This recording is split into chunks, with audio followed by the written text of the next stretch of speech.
ఓం శ్రీ కాళహస్తీశ్వర జ్ఞాన ప్రసూనాంబాయ నమః. జుట్టు లేని కొబ్బరికాయ కొట్టకూడదని చెబుతారు. ఎందుకు? దీని వెనక ప్రత్యేకమైన కారణం ఏమైనా ఉన్నదా? పిలకలేని కొబ్బరికాయ కొడితే దోషమా?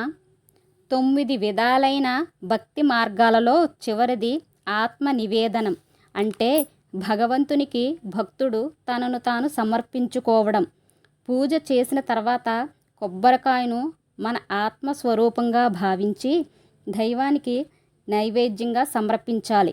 కొబ్బరికాయ మానవ శరీరానికి ప్రతీక.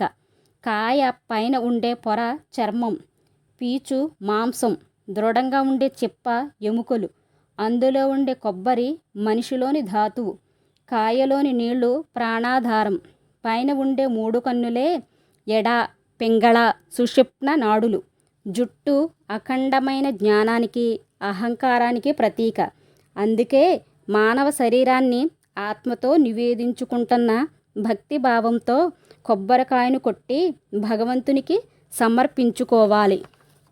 ఇందులోని పరమార్థం ఇదే. అందుకే పిలకలేని కొబ్బరికాయను దేవునికి కొట్టడం దోషమే అవుతుంది. త్రిపురాసుర సంహారానికి వెళ్లే ముందు పరమశివుడు గణపతిని పూజించి అతని కోరిక మేరకు తన తేజస్సుకు ప్రతిరూపంగా 3 కండ్లు, జుట్టుతో తన శిరస్సులా ఉన్న కొబ్బరికాయను సృష్టించి నివేదనగా వినాయకుడికి సమర్పించాడని పురాణ గాథ ఉంది. ఆరాహో.